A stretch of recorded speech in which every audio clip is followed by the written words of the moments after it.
It's a tour of inside cabin 9017 on the Norwegian Spirit.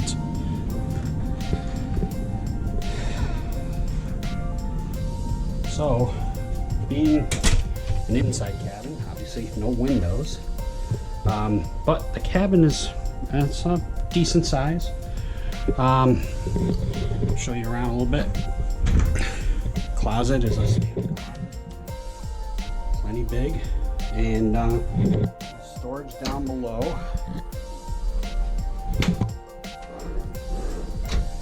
Mini bar, refrigerator in there, and then above that is where the safe is, and one of the life jackets. This room is set up for 3 people. It has a drop-down bed.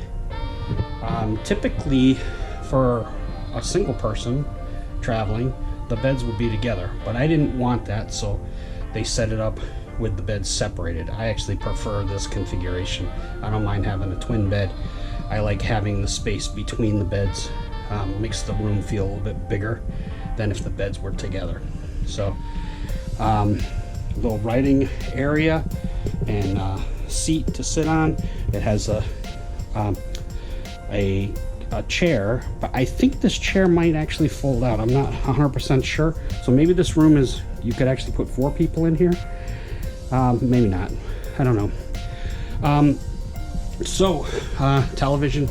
I mean, a lot of this stuff is pretty much standard, even though this isn't a balcony cabin. It's set up with a lot of the same things that a balcony cabin would have. I did already look into the head, and I have to say I'm pretty happy with it. The shower is as big, if not a little bit bigger, than what I had on the Star, and I like that the loo is not behind. It's not in a cubby hole.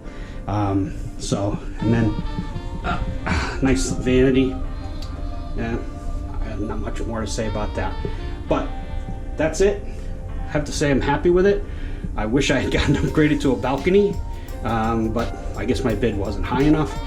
Anyway, that's it.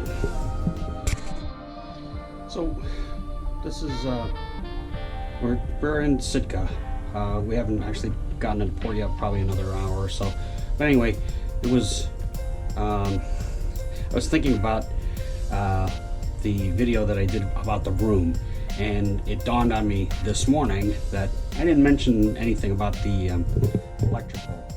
And the reason it dawned on me this morning is because I've been trying to charge things, and it's an older ship, so it doesn't have as many connections as some of the newer vessels. So excuse the mess because I got stuff everywhere, but as you can see, there's only one US standard electrical port here, 2 European style. There's 2 USBs here, which that's great. USB is great, but it takes longer to charge than a standard plug, US plug. And then at each bed, there's a USB above a reading lamp for each. So each bed has a USB port, and there's a little shelf up here that you can put your device on, so you don't have to, I mean, that'd be very inconvenient to have the USB port there and you have to keep it on your bed. So there's a small shelf up on top here that you can put your device on.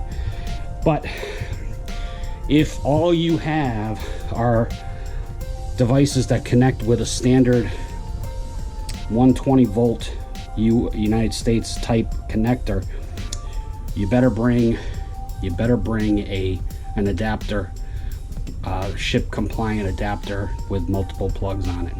So I think I can get away with having the USB ports. I think most of my stuff I can charge by USB, but for those that don't have that, something to think about.